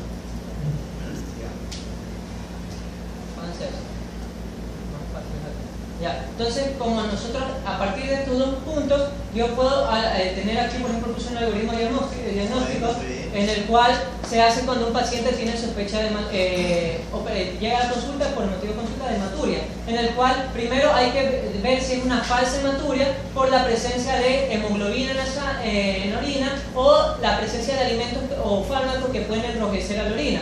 O si no, una hematuria confirmada cuando hay más de 3 hematíes por campo. Y a partir de esto, yo tengo que analizar las tres cosas. Primero, la forma de los hematíes para saber si es un hematíes dismórfico y me indica un daño glomerular. Si es un hematíes dismórfico, me indica un daño en el aparato urinario. Entonces yo ahí tengo que tener en cuenta si es una litiasis renal o puede ser incluso un cáncer que está causando una hematuria, ¿ya? Y a la vez también una leucocituria. Hay que analizar si es una leucocituria para saber si hay una infección urinaria. Si es positivo el cultivo, es una infección bacteriana. Si es negativo, mira, descartar tuberculosis, clarito. Descartar. Tiene bacteriuria, leucocituria, y es asintomático, cultivo negativo, tuberculosis. Es una tuberculosis urogenital. ¿Sí? Ya. Bueno, aquí ya en sí expliqué lo que es el cilindro, cómo se forma y que al pasar recoge todas las células o productos que hay en hialinos, granulosos, lo que sea. Bueno, el peor de todo es el cilindro granuloso, ¿no? Sí, por ejemplo aquí hay un cilindro granuloso que puse. Los granulosos es cuando hay una necrosis en los túbulos. Entonces recogen los productos de las células y esto indica sobre todo un daño renal grave. Y en las pacientes que tienen insuficiencia renal crónica, como no hay líquido que se filtra, hay una estasis bien marcada de líquido que queda en los túbulos de la orina. Y se forman normalmente unos cilindros anchos que se llaman cilindros serios, que se forman a nivel de los túbulos colectores. Y estos indican sobre todo un daño crónico y grave. Mira, un simple examen de orina te puede orientar hacia una patología, ¿no? Con un simple examen de orina puedes decir, este paciente tiene insuficiencia renal crónica de larga evolución. ¿Ah? Con un cilindro serio se acabó el asunto. Pero tienes que aprender a valorar el examen de orina. Y esto es un error brutal de los médicos jóvenes, ¿no? Es brutal esto. No saben diferenciar una infección de vías urinarias de una insuficiencia renal. Es terrible, digamos. O les digo, ¿sabes que piden un examen de orina? ¿Y para qué, doctora? Hay que ver aquí en cambio están los que son los cristales. Estos cristales no se encuentran en una gran cantidad de los de aquí abajo. Principalmente se puede ver 3 cristales. El de oxalato de calcio, que ese sobre todo es por una dieta rica en alimentos, verduras y calcio. El paciente tiene hiperparatiroidismo, enfermedades, que saquen el calcio, ¿no, verdad? O sea, que haya más cantidad de calcio en la sangre, ¿sí? Entonces, hiperparatiroidismo, oxalato de calcio. Ácido úrico, en cambio, por gran cantidad de carnes, ¿sí? Carnes rojas, las purinas, ¿no? Uratos monosódicos, ¿en cuáles? No me acuerdo. Fosfatos amorfos, tampoco. Fosfatos. Eso se encuentra normalmente cuando hay una fiebre o una deshidratación, pero no son sí. marcadores. Por ejemplo, tenemos acá cistina. Cistina en daño metabólico. Trastornos del metabolismo. Trastornos del metabolismo. Esto es difícil de diagnóstico, al menos aquí, porque nosotros no tenemos todas las vías. Tirosina, difícil de diagnóstico, no tenemos acá, ¿no? Oxalato, ácido oxálico. ¿Dónde está el ácido oxálico? En las verduras. Verduras. Y queso. Ya. El oxalato. Muy bien, antes que se me pase, cuando tiene cristales el paciente o ya tiene cálculos, el tratamiento no termina en que el urólogo le saque el cálculo. No termina ahí el tratamiento. El cálculo tiene que mandarlo a patología, para que patología le diga de qué está hecho. ¿Para qué? Para hacer la corrección dietética de lo que necesita el paciente. Si el paciente tiene un cálculo de calcio, ¿qué le tiene que restringir en la dieta? El médico. Los lácteos, la mantequilla también, se va pasando, ¿no? Mantequilla, huevo, queso, leche, etc. ¿No, verdad? Si el paciente tiene ácido, o le mando a tomar vitamina C para que haga una quelación del calcio también. Ok. Oxalato, ¿qué le mando a comer menos a ese paciente? Verduras. Tiene que comer menos verduras. Pero tiene que tener usted de qué está hecho ese cálculo para que le pueda hacer la corrección dietética, porque si no, ¿qué va a ocurrir? De aquí a 6 años vuelve a formar otro cálculo. Díganme. Yo iba a preguntar lo mismo, que si una persona que forma cálculos va a formar, a los 10 años tiene nuevamente el 100% de probabilidad de tener cálculo. A los 10 años. Dígame. Ya. Entonces, como decía, los fosfatos amorfos normalmente pueden pasar en lo que es fiebre y deshidratación. Son estos aquí, los que se dice que tienen como una forma de ataúd. Pero no conllevan a sospechar en sí una patología grave. Es diferente a lo que es el ácido úrico, que estos cristales, eso sí no se deben encontrar nunca en la orina. Si se encuentra en una patología en lo que es el ácido úrico, una gota por ejemplo, y oxalato de calcio, estos sí se los puede encontrar en la orina, pero ya da una predisposición a litiasis. ¿Ya? Ya, bueno, estos son los de ácido úrico, que tienen una forma transparente y plana. En cambio, los de oxalato de calcio se caracterizan por la forma romboidal y en cruz, y los de fosfato amorfo de ataúd. Ya creo que tenemos una clase de urología, no me acuerdo si esta bueno. Ya, y por último en la orina se analiza lo que es el urofultivo. Esto que ha puesto aquí el compañero UFC significa unidad formadora de colonias.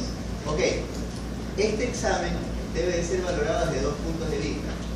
Primero usted tiene que saber de dónde fue tomada la muestra. Porque aquí el compañero me pone más de 100.000 colonias, ¿no, verdad? Entonces yo creería que la muestra es tomada espontáneamente. Pero si a ese paciente le hago una punción suprapúbica, el paciente tiene un globo vesical, le meto una neguilla y le saco la orina, esto es 10 a la 5, ¿verdad? Sí. Solo necesito 10 a la 3, ¿no, verdad? O 10 a la 2 para determinar que este paciente tiene infección de vías urinarias. ¿Por qué? Porque la vejiga en condiciones normales es estéril. ¿Qué me va a preguntar usted? No, eso. Ya. Entonces, es dependiendo, más de 100.000 colonias, es dependiendo de la toma, de qué muestra estoy sacando este líquido, esta orina. ¿Sí queda claro, no? 100.000 es cuando le digo, o sea, que vaya a hacer un examen de orina. Pero si es función suprapúbica, ojo, se necesitan de 10 a la 2 o 10 a la 3 para determinar que tiene infección. Algunos autores son un poco extremos y dicen, si encuentra una bacteria, ya es infección. ¿Por qué? Porque es aséptica. Porque dice, pero eso aclara que es porque si tiene sintomatología y hay ahí. Obviamente, uno pide los exámenes siguiendo el criterio clínico, ¿no? Claro. Es decir, si tiene molestias urinarias, obviamente va a pedir. ¿Cuándo se complica el asunto? Le pongo un paciente que está en terapia intensiva, está intubado, 14 días, tiene una traqueotomía, ¿no, verdad? Tiene ventilación mecánica, tuvo neumonía, tiene una escara, tiene 14 días con sonda vertical y le da fiebre. ¿De dónde es la fiebre? El paciente está desorientado, no te ayuda, no te puede contestar el interrogatorio. ¿De dónde es la fiebre? El escara está haciendo un episodio nuevo de neumonía, es un simple problema inflamatorio, será fiebre por antibióticos, es una infección de vías urinarias por catéter de muchos días, tiene puesto un catéter central, será que el catéter central está contaminado, ¿dónde está la fiebre? ¿Sí? Entonces, el diagnóstico puede ser muy sencillo o muy fácil dependiendo del paciente que tienes adelante, ¿no? Entonces sí, pero lo más fácil es que le preguntes y le diga, bueno, bueno, entonces nos seguimos por la clínica, ¿no? Molestias al orinar, duele, arde, etc. Bueno, ahí es fácil, entre comillas, ¿no? Sigamos. Ya, justo por eso yo puse estos puntos, porque este valor no es tan fijo, No es depende fijo. del criterio clínico. ¿Por qué? Porque, por ejemplo, si el paciente está tomando antibióticos y le sale un cultivo de ese nivel, ahí hay una gran sospecha de una infección, porque ya debería disminuir. Aquí hay otro error que eso sí empezó a cogerlo contra la pared y sacarme el zapato y quedarle con la media. Ahí ese dice, no le pides el cultivo porque el paciente está tomando antibióticos. Ese es un error, pero eso era hace unos 40 años. Todos los días discuto con el jefe con eso. Él tiene esa concepción. Está con antibióticos y no le pides cultivo. No.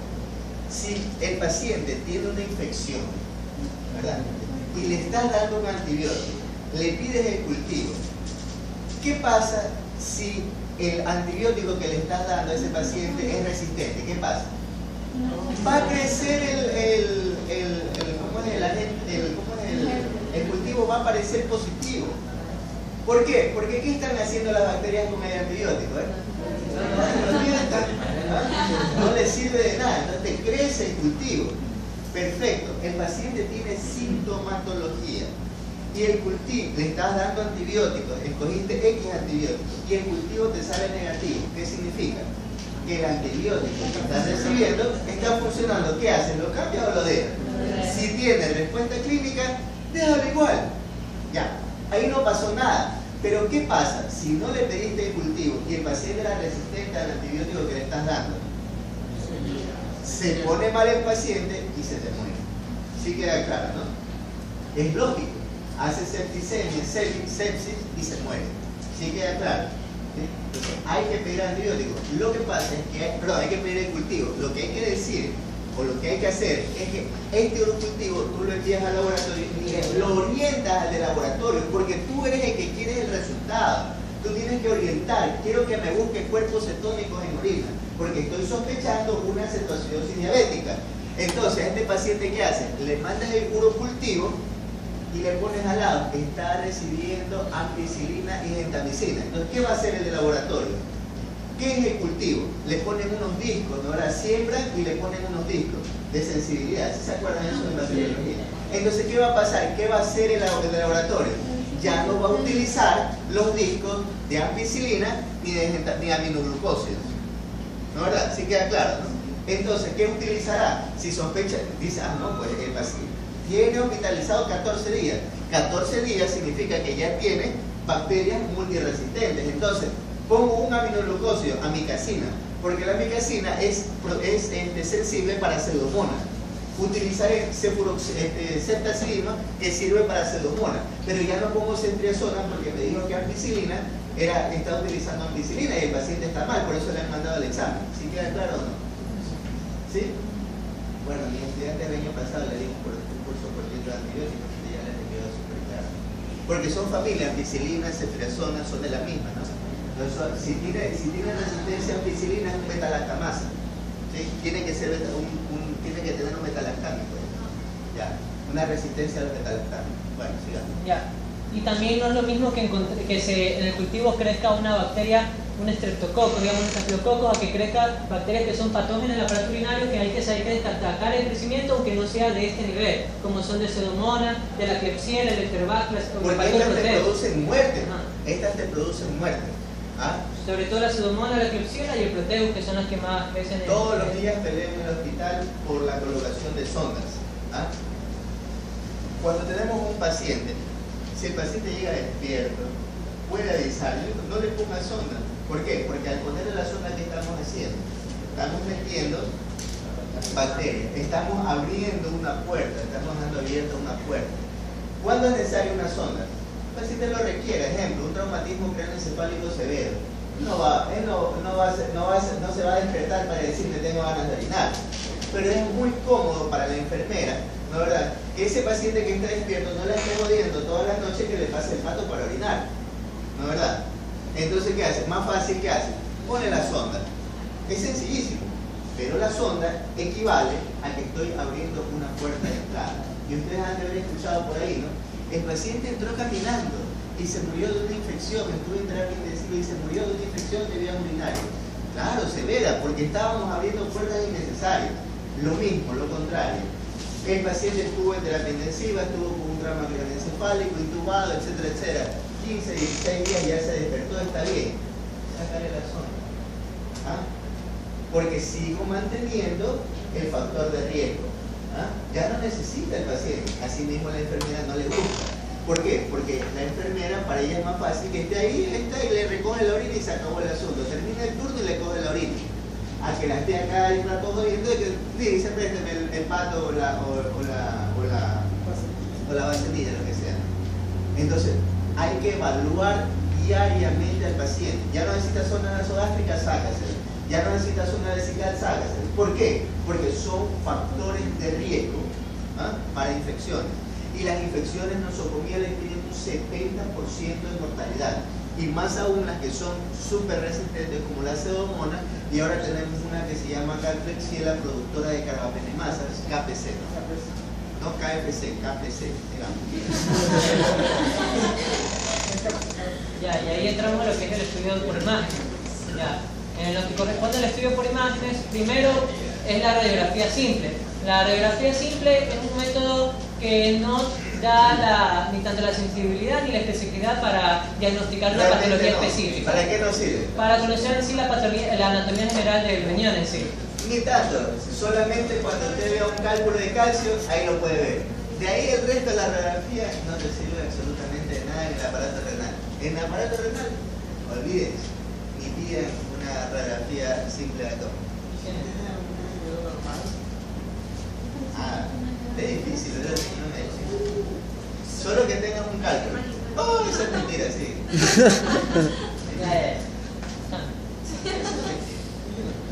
Por ejemplo, aquí puede ser un caso de cálculo. Cálculo, ahí sí, ahí tienen un Pero cálculo. incluso así dice que no tiene tanta sensibilidad. No tiene tanta sensibilidad, porque acuérdate que pueden haber cálculos de oxalato de calcio, esos son los que se van a ver. Pero si tengo un cálculo de cistina, no es radiopaco, pues es radiolúcido, no lo voy a ver. Si tengo un cálculo de tirosina, tampoco lo voy a ver, es radiolúcido. Tengo un cálculo de ácido oxálico, sólido ácido oxálico, no lo voy a ver, son radiolúcidos, no se ven. Ya, lo que pasa es que antes habían, tal vez por esto dice que la radiografía todavía servía, porque se hacía esto se llama pielografía. ¿Y en qué consistía? No, consistía en meterle medio de contraste al paciente y ver las radiografías. Pero entre esto y una tomografía que tiene mejor sensibilidad y especificidad, ¿qué le pido? Le pido la tomografía. Es como que yo quiera ver la luna con mis lentes, tal vez ustedes la ven, pero mejor la vería con ¿qué? Con un telescopio, pues no algo apropiado, porque tiene 500 zoom más que para poderla ver, veo hasta los cráteres. ¿Sí queda claro? Entonces esa es la diferencia entre una radiografía y una tomografía. Y la diferencia entre tomografía y resonancia es la resolución, lo que ustedes ahora saben muy bien por las cámaras de los teléfonos celulares. Tiene un teléfono que tenga la cámara de resolución tantos megapíxeles. Exactamente lo mismo pasa entre tomografía, resonancia, eco, etc. Es la resolución. Digamos. Esto ya no lo usamos. ¿Por qué? Porque eran extremadamente invasivos y producían mucho shock alérgico. Eso es lo que se decía el doctor del urograma excretor. El urograma excretor, ya no lo usamos. Y el problema sobre todo de este es que el medio contraste era muy tóxico y, por ejemplo, es contraindicado en pacientes con insuficiencia renal. Y le metías la insuficiencia, le metías eso y le terminabas la infección. Podía usar una nefritis intersticial. Entonces ya urograma excretorio, el médico que le pide urograma excretorio, mejor vaya donde otro médico, porque significa que ese médico tiene unos 50 años de desactualización, más o menos. Esta de aquí es la pilografía retrógrada. Es la pilografía, esta era la que usábamos. Se metía el material de contraste por la sonda a ver si salía por arriba, ¿no? Pero tampoco, esto ya no. Prohibido. Sí, prohibido. Ya, ahí sí, la pilografía renal. Esta sí se usa ahora. O sea, no. Esta es la ureterocistografía, tampoco. No, es que tienes mejores. ¿Cuál tienes mejor? La tomografía. El eco y la tomografía. Ya vamos a ver. Tiene citoscopía, que lo puedes ver directo. ¿Por qué voy a usar una citografía? Es mejor. Sigamos. Ya, en cuanto ahora a la ecografía renal es un método que se ha aplicado en los últimos, en las últimas décadas y tiene un punto ya más prometedor. Primero porque no es invasivo, no hay que meter un material todo de lo que plástico. hacemos hoy en día, todo lo que hacemos y lo que está saliendo tiene que tener un requisito, ser lo mínimamente invasivo. Ahora usted ha escuchado la laparoscopía, que no sé qué, que por aquí y por allá, y le hacen 3 huequitos y por aquí ya está. Eso es lo que promete la ciencia y la modernidad, ¿no? Entonces, por ejemplo, ya salió la aplicación, ¿ah? Ya salió la aplicación. Viene un aparato con una tablet y yo con la tablet le puedo hacer ahorita un eco a cualquiera. Ecos portátiles, ecos sonar se llaman de la marca, ¿no? Son carísimos, ¿no? Ya, pero ya usted carga su tablet, pone la aplicación, conecta el traductor y listo. ¿Sí? Cada vez esa debe ser la promesa de la tecnología, ¿no? Más portable y menos invasivo. ¿Ya? Sigamos. Ya, en cuanto al eco, prácticamente incluso reemplazaba todo lo que podía hacer en tanto la radiografía o el hurograma excretor. Entonces, si lo reemplaza, es menos invasivo, menos complicaciones, ¿le hago una ecografía o no? Sí. Aparte que sirve más en la embarazada. ¿Perdón? Porque el examen complementario primero en embarazada. Bueno, sí, pero independiente, o sea, es más barato, menos complicaciones, menos te vas a complicar la vida. Ponte que a ese paciente le dé una nefritis intersticial, ¿a quién le van a echar la culpa? ¿No? Entonces, ¿quién se quiere meter en problemas? Nadie, ¿no? Sigamos. Ya, reemplaza las otras, ¿por qué? Porque esta puedo ver el tamaño de los riñones, la forma de los riñones, el tamaño de la corteza. Ya, esto es importantísimo lo que está diciendo el compañero. Primero, tamaño renal. ¿Cuál es el tamaño renal? 12, 9, 6, ¿no? 12 de largo, 9 de ancho y 6 de espesor. Ya, entonces aquí el ecografista te tira una línea, aquí están los 2 puntos, te tira una línea y lo puede medir. Entonces no va a ser esto fantástico, ¿no? Entonces 12 centímetros, entonces tú dices tiene un tamaño normal. En la insuficiencia renal crónica, ¿cómo están los riñones? Pequeños, atrofiados. Entonces, una forma de diferenciar insuficiencia renal aguda y crónica fácil, le pido una ecografía. Yo no sé si es agudo o es crónico. Le pido la ecografía. Riñones normales, ¿qué digo que es? Es agudo, se acabó el asunto. Fíjate, rapidito. Y hoy en día estoy diciendo que los aparatos son portables. Entonces, estoy literalmente encima con un paciente en la miércoles, a punto de morirse, y le digo, ¿sabes qué? Tráeme la ecografía. A ver riñones normales, insuficiencia renal aguda. Punto. Ya tengo diagnóstico. ¿Ah? O la otra, ¿no? Encuentro riñones chiquitos. No, este es crónico. Sí queda claro, ¿no? A este le puedo sacar el riñón, a este de acá no puedo hacer nada, y es crónico. Sí queda claro, ¿no? Entonces, tamaño. Otra cosa importante, estos son los riñones, ¿no? ¿Verdad? Hagamos de cuenta que son los riñones. Y tenemos, acuérdense ustedes, la corteza y la médula, ¿no? Normalmente existe una relación 2:1. Es decir, 2 para la corteza, 1 para la médula. 2 corteza, 1 médula. En los pacientes que tienen insuficiencia renal crónica, como son riñones chiquitos, la verdad ustedes me acaban de decir que son riñones chiquitos, esa relación se invierte y el paciente tiene relación 1:1. 1:1. 1 para la corteza, 1 para la médula. Eso se llama relación córtico-medular. Otra cosa que tiene que ver el ecografista, lo ve chiquito, relación córtico-medular 1:1, ¿qué digo yo? Se acabó, sí. Ya.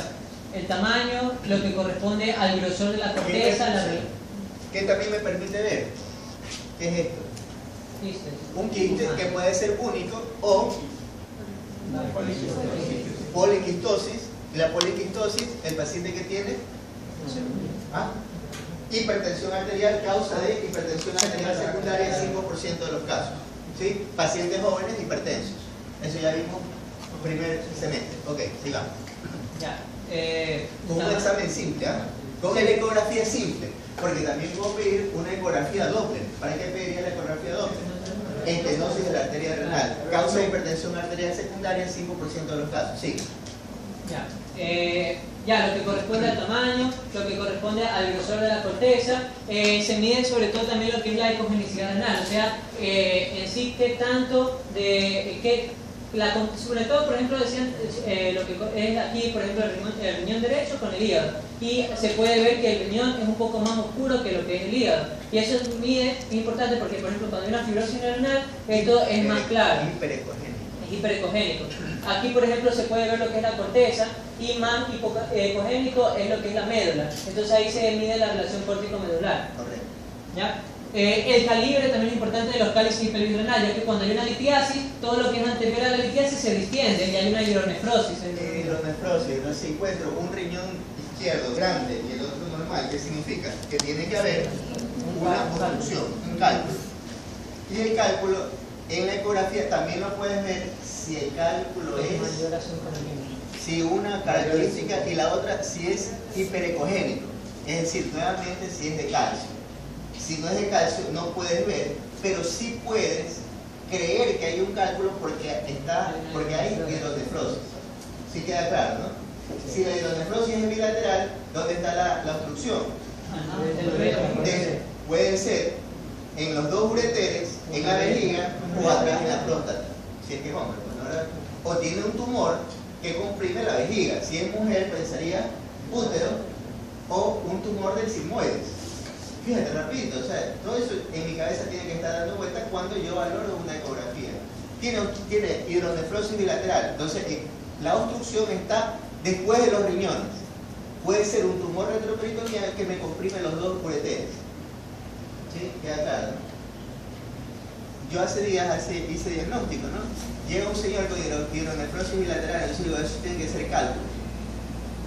La primera, ¿no? Pero 60 años y ya empiezo a hacer la historia clínica y el paciente tenía cáncer. Entonces, mi segunda opción, cáncer de próstata. Hay que hacerle la tomografía. En ese caso ya hay que hacer tomografía porque el eco ya no te deja ver nada más. Lo llevo a tomografía y tenía un tumor retroperitoneal que comprimía los dos ureteres. ¿Sí? Tumor retroperitoneal. Tumor de intestino que estaba comprimiendo los ureteres. Acuérdense que el riñón es una estructura retroperitoneal. ¿Sí queda claro o no? Entonces, pero yo le digo a los chicos, a los jóvenes, le digo, todavía soy joven, ¿no? A los chicos les digo, pero usted más que sea tiene que tener, o sea, que hay una obstrucción y que usted tiene que buscar, pues. No es que está hidronefrótico porque Dios quiere, pues, ¿ah? Ni porque el quintín ni el duende, no, esto tiene que tener alguna causa.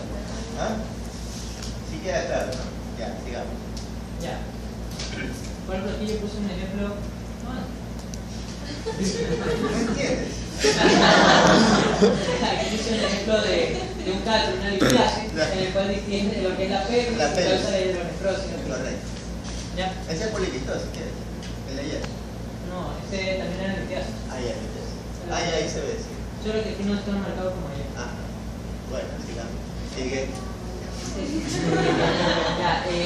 Corresponde a la ecografía vesical. Esa es la vejiga. Ajá. En sí es el mismo procedimiento y también sirve para las mismas características, lo que es el tamaño, mide el grosor de las paredes para ver si hay una masa, puede ser... Pólipo, te puede diagnosticar un pólipo. Ajá. Y los pólipos son sangrantes.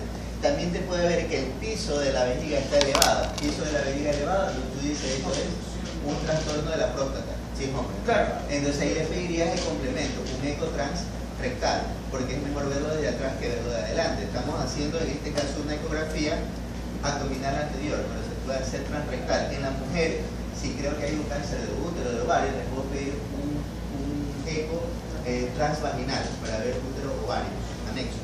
Siga. Ya.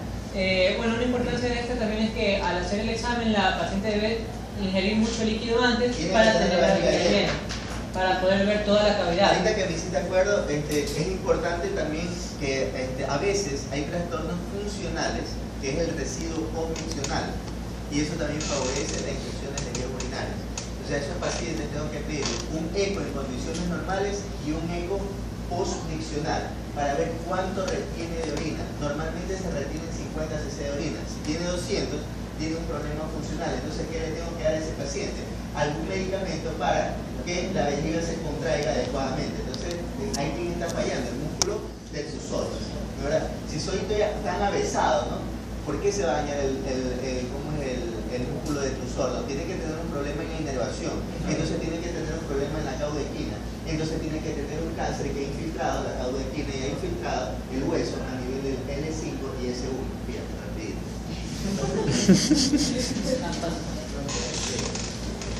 Por eso me encanta la que... Ahora le corresponde a la tomografía computarizada. Este es el que hacemos ahora a diario, ¿no? Este es el mejor desde el punto de vista de la resolución. Yo no recomiendo que se salten los pasos. Primero la ecografía, luego la tomografía. Porque ahora es muy fácil, en la mayoría de los hospitales hay tomógrafos gracias a la Revolución Ciudadana. Y lo digo con pesar, porque los médicos jóvenes ahora, ¿no?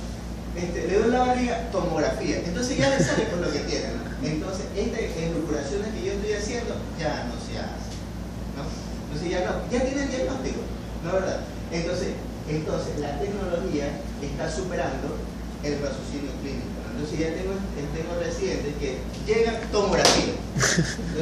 Entonces yo comienzo, tiene esto, sí, doctor, sí tiene, aquí está, mire.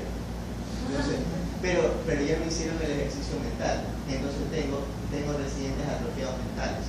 Esa es la realidad, porque ya no hacen ejercicio clínico, ya tienen ese diagnóstico. Entonces ya ¿cuál es el chiste? Pues, ¿no? El chiste es, desde mi punto de vista, no, bueno, así a la brava, ¿qué tienen? Con un examen de orina dame diagnóstico. Se acabó. Entonces, tiene la probabilidad de tener esto, en orden de frecuencia debería ser esto y lo demás. Punto. Claro, ese es el caso clínico. Cuando yo les hice eso el año pasado, el semestre pasado, así les hice. Ahora, ¿se acuerdan, no? Entonces, así les hice. Ese es el chiste de esto, ¿no? Si ya les pido si ya tienen la tomografía, ya perdí el gusto para mí. Desde mi punto de vista, ya perdí el gusto. Sigamos. Al menos en tomografía de cabeza es una barbaridad, ¿no? Ya no saben diagnosticar un síndrome del Gonsé, ya no saben diagnosticar un hemiplegia. No, qué barbaridad. Bueno, sigamos. Es muy buena la tomografía porque primero que nada hace muchos cortes multiaxiales, sobre todo la tomografía axial computarizada, obviamente. Muy bien, entonces vamos a hacer un curso súper rápido de tomografía. Entonces tenemos siempre aquí la columna vertebral, esta es la apófisis espinosa. Y aquí tenemos la apófisis transversa. Acá tenemos el cuerpo vertebral. Siempre arriba de la columna vertebral está la aorta. Siempre. A los lados de la columna vertebral, ¿cómo sé que esta es columna vertebral lumbar? Porque siempre es grande el cuerpo vertebral, ¿no? A los lados están los riñones. Siempre es contralateral. Yo estoy de frente viendo la tomografía. Bueno, estoy de frente viendo la tomografía. El lado derecho va a ser este de acá y el lado izquierdo el contralateral. ¿Sí? Así, ¿no? Al revés, si yo veo la tomografía de frente, obvio que la tienes que ver de frente. No va a ver por la espalda, ¿no? Ok. Como este es el lado derecho, este es el hígado, y el lado izquierdo se va a encontrar vaso y estómago. Esto que está aquí siempre es intestino, lo que está arriba. Y ojo, esto que está aquí, yo sé que es una imagen, pero esto es tomado de una imagen real. Esto que está aquí, ¿qué es? Aire, ¿verdad? ¿No, verdad? Ya, y miren ustedes que tiene la misma consistencia. El colon que tiene aire, entonces siempre tiene la misma, eso es lo que se llama la densidad, ¿no? La densidad. Entonces, la densidad es igual al aire. Entonces, ¿esto qué tiene que ser? Colon. Supongamos que en el riñón encuentro aire. ¿Qué significa? No, aire.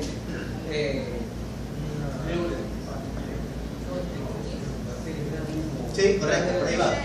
No, gravitativos no, anaerobias. Entonces el paciente tiene que un acceso renal por bacterias anaerobias. ¿Por qué? Porque no puede haber aire en el riñón, ¿no es verdad? Entonces tengo bacterias anaerobias fermentativas que me están produciendo aire. Entonces tengo un acceso por anaerobios. Gravísimo. ¿Cuál es el germen que más produce anaerobios? El Clostridium. ¿Sí? Entonces el Clostridium perfringens, ¿no? Entonces tiene que tener, y eso es gravísimo, se va a morir. ¿Sí? Ok. Entonces, fíjate, aire, ¿no? Esta es la consistencia hepática, ¿no? Ok, sigamos. ¿Qué más ibas a decir aquí? Ok, ya, sobre todo las indicaciones que preferentemente, esta es muy buena porque, por ejemplo, tanto en el eco como en la radiografía y todo eso, no se puede ver litos que sean radiolúcidos. Sí, pero ojo, ahí sí tienes que hacerla con contraste. Porque el contraste, ¿qué es lo que hace? Pinta todo, y en el lugar donde está el cálculo, que no se podía ver en el eco, en la radiografía, esa parte no se va a pintar. ¿Sí queda claro, no, verdad? Porque ahí está el cálculo. El resto se pinta todo, y justo donde está el cálculo no se pinta. ¿Sí queda claro o no? ¿Sí? Entonces ahí necesitamos una ecografía, esto es lo que nosotros, perdón, una tomografía, lo que nosotros llamamos UroTAC. Uro porque queremos ver la parte renal o urológica, ¿no? UroTAC. Siempre va con contraste. Y ojo, tendré que tener cuidado de pedírsela al paciente, ¿no? Sí queda claro, ¿no? Paciente que tiene 4 de creatinina, pero ¿para qué le vas a pedir una UroTAC? Pídele una síntesis, no ves, pero no le vas a terminar de dañar el riñón, ¿no? Queda claro, sigamos. Ya. Y también nos sirve sobre todo para encontrar masas a nivel renal o perirenal. Correcto, masas y acceso. Este sí te sirve gran para acceso. Supongamos que tengamos un acceso aquí, ¿no, verdad? Hoy en día estaba hablando de la cirugía mínimamente invasiva, procedimientos mínimamente invasivos. Antes, ¿qué hacía? Opérale, ábrele toda la panza y sácale el acceso, drégale el acceso. Ahora, ¿qué hacen? Está cerca de aquí, ¿no? Entro por aquí con una aguja y dreno el acceso. Punción con aguja fina, P-A-A-F, punción con aguja fina, dirigida en este caso por TAC. Se puede hacer dirigida por eco o dirigida por TAC. Yo preferiría que me la hagan a mí dirigida por TAC, ¿no, verdad? Porque aquí hay que se equivoca aquí, pega tiro. Ahora una de las especialidades nuevas también se puede hacer por eco, ¿sí? Una de las especialidades, digamos, entre sí nuevas, es la imagenología intervencionista. Es decir, ya no es el imagenólogo que se dedica, si tiene esto. No, es el imagenólogo que ya mete un catéter por aquí y drena un acceso. Qué sé yo, tantas utilidades que tiene hoy en día la imagenología intervencionista. Sigamos. Por ejemplo, aquí también. Mira, ve aquí qué es esto. ¿Qué es esto? O sea, es hidronefrosis, porque Hidronefrosis. hay una litiasis. Pero este parece, aquí mira, este parece acceso, ¿no? Y este también, poliquístico, ¿no? Pero si no, el artista no debería tener cosa consistencia más. La consistencia, justamente por la consistencia, mira, Sí. tiene líquido. Bueno, sigamos. Bueno, pero eso es lo que podemos ver, ¿no? Sigamos. Ya, la resonancia magnética, esta de aquí es muy buena, sobre todo para, se lo usas con la arteriografía para diagnosticar lo que son estenosis de las arterias renales, pero, y también es prácticamente igual que en la TAC, se puede ver Eso las masas. mejora la resolución, así como la cámara. Aquí le sirve la resonancia. Al clínico ya no le sirve tanto la resonancia, le sirve ya es al cirujano. Por ejemplo, tiene que entrar a operar. Entonces, ¿él qué va a hacer? Le pide una resonancia para ver cuáles son las estructuras vecinas. La verdad, pasa por ahí una arteria, pasa una vena, ¿qué hace? Y dice, ¿para qué le pide la resonancia si igual lo va a operar? No, está bien que le pida la resonancia, porque ¿qué quiere ahorrar el cirujano? Quiere ahorrar tiempo quirúrgico. Entonces sabe que está pegada a la pared, sabe que se va a demorar. O si sabe que tiene pedículo, es decir, que tiene cuello, sabe que va a ir a cortar el cuello y se le va a hacer más fácil la cirugía. ¿Sí queda claro? Entonces, la resonancia más lo utilizamos es para ya cuando el cirujano quiere tener minucias de la parte anatómica. ¿Sí? También vi que la antiresonancia, principalmente, además de las estenosis arteriales renales, el gol está para el trombosis de las venas renales. Sí, correcto. Ya, y también esto es importante de que en esta aquí se usa una teoría de contraste muy gadolíneo, que es muy, o sea, es no muy, en el riñón, el gadolíneo. Sí, o sea, No. yo he visto que en pacientes con el que ya tienen una insuficiencia renal no se lo puede dar porque Claro. va a dañar Sí, la es correcto. intoxicación. Es el gadolíneo. Sí, correcto, gadolíneo. Ya. La angiografía, que se usa también en material de contraste, el yoduro principalmente, que es para ver, sobre todo es lo mismo que la resonancia longitudinal, que permite Pero ver este es el para ver calibre de las arterias. arterias renales. Ajá. Y ver si hay una estenosis o no de las arterias renales. Pero si También, tengo un ecodoppler, claro, es mucho mejor evitar el contraste. ¿cuándo le pido una resonancia? Cuando va a hacer el tratamiento quirúrgico. Ahí sí me sirve la resonancia. ¿Sí queda claro, no? Para el diagnóstico, ecodoppler. Ya lo quieren operar, le quieren hacer una endarterectomía, eso no se hace aquí, endarterectomía. Entonces ahí sí tienen que hacer la angioresonancia. ¿Sí queda claro? más específica. Sí. Ya, y lo último son las exploraciones isotópicas, que ahí se utiliza. Eso no hacemos en la vida real. Primero porque esto es la gammagrafía, ¿no? Las isotópicas. Primero porque en Guayaquil vale $800 una gammagrafía. Entre $800 y $1.200 dependiendo del material que se utilice. Segundo, solo existe una gamma cámara, no hay gamma glófago, gamma cámara, y la única que hay es el Solca. Tú vas, te pones la cita y te ponen para 6 meses después porque está tan lleno eso de haciendo otras cosas que no te da chance para hacer nada más. Y la gamma cámara, la gammagrafía sirve diagnóstico específico, es para tromboembolismo pulmonar. El resto, olvídense, sigamos. Ya, la biopsia renal consiste en lo que es la introducción, es decir, es una función, se lo introduce a nivel de la región lumbar, siempre normalmente ahora es guiado con un ecógrafo o un TAC. Ese sí puede ser por eco porque es sencillo, ¿no? Entras por la fosa lumbar, ahí se acuerdan que hay una parte anatómica que tiene un hueco, no me acuerdo, pero por ahí entra usted. ¿Ah? No me acuerdo. Ok, y por ahí entras y ahí haces la función, sigue. Ya, las indicaciones. ¿Cuáles serían las indicaciones de una punción lumbar? En sí es cuando encontramos tanto un problema de insuficiencia renal, síndrome nefrótico nefrítico, pero que no conozco la causa, obviamente. Exacto. Porque por ejemplo, un joven con insuficiencia renal, un joven con glomerulonefritis. Ojo, que la glomerulonefritis postestreptocócica, la de cambio mínimo, es frecuente, pero en la infancia. A los 18 años, ya no sé cuál puede ser semilunas, puede ser una glomerulonefritis focal, segmentaria, puede ser una glomerulonefritis rápidamente progresiva, entonces es mandatorio hacer biopsia. Tengo lupus. Lupus puede ser cualquiera de las anteriores, tengo que hacer biopsia renal. ¿Y para qué hacemos la biopsia renal? Si me van a decir, doctor, pero si igual el lupus se va a morir, y se va a morir con nefropatía lúpica, porque tengo que hacer pronóstico. Si tengo una glomerulonefritis rápidamente progresiva, en 6 meses ese paciente necesita diálisis. ¿Ya? El otro puede esperar 2, 3, 4 años. ¿Sí queda claro? Para eso hacemos un examen. Sí. Ya. Sí, porque obviamente cuando hay, por ejemplo, una insuficiencia renal y es un paciente, por ejemplo, crónica, y es un paciente diabético de 10 años, ya no le hago, no es porque necesario la lesión es el clínico del hueso. Claro, la lesión anatomopatológica, la patología es el clínico del hueso. Usted ya ve una patología. Entonces, ¿para qué le hago una biopsia? Si ya sé lo que me va a salir, que es una glomerulosclerosis. ¿No verdad? Facilito, sigamos. Ya, y bueno, ahí están unas cuantas contraindicaciones. Las contraindicaciones, las coagulopatías, cuando hay un solo riñón, sobre todo, es ni te importante. metas a hacerle, pues, o si el riñón ya está pequeñito, ya no le hagas.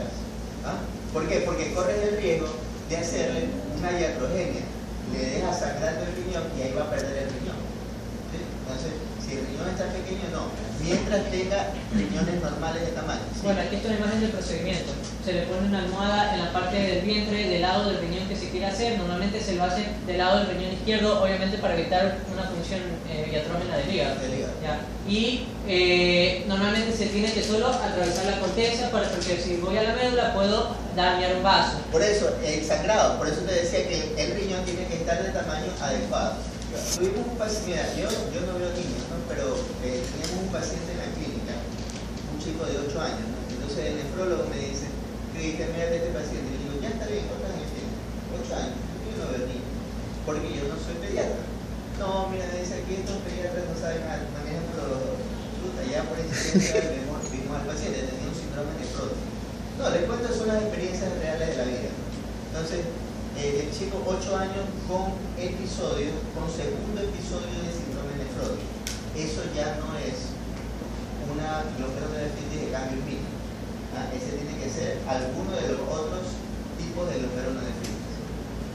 Entonces le dimos corticoides, lo manejamos todo, le hicimos, bueno, yo no le hice, el nefrólogo lo hizo la biopsia. Entonces me le encuentro como a los 2 meses al nefrólogo. Entonces le digo, ¿qué fue lo que le digo? ¿Y cómo? ¿Qué pasó? Le digo, ¿qué le salió? Porque ya le queda uno en esto de quién era, ¿no? Sí, bueno, ¿y qué fue este chico? ¿Te acuerdas del chico? Me dice, sí, se me volvió a la consulta. ¿Y qué tenía? No, dice, es que le perdieron la muestra en patología. O sea, yo de papá, yo cojo y le clavo un machete en la cabeza al médico, ¿no? Porque yo no lo voy a someter nuevamente a una biopsia renal. Ahora, eso fácil en otra parte del mundo es una mega demanda de unos $200.000, $300.000. Así es fácil. Esas cosas no pueden cumplir. Cosas reales. Me pasó ahora, hace unos 2 años. ¿Sí? Sí, entonces, esas cosas no pueden cumplir bajo ningún punto de vista. Sigamos. Ya. Es por eso, sobre todo, tienen que tratar que va a ser esto de no atravesar la médula. ¿Por qué? Porque ahí vienen las complicaciones. La común que casi siempre pasa es la microhematuria, ¿ya? Pero hay otras más graves que es los hematomas perirenal, o por lesión del vaso, fístulas o cualquier tipo de hematoma. Ya.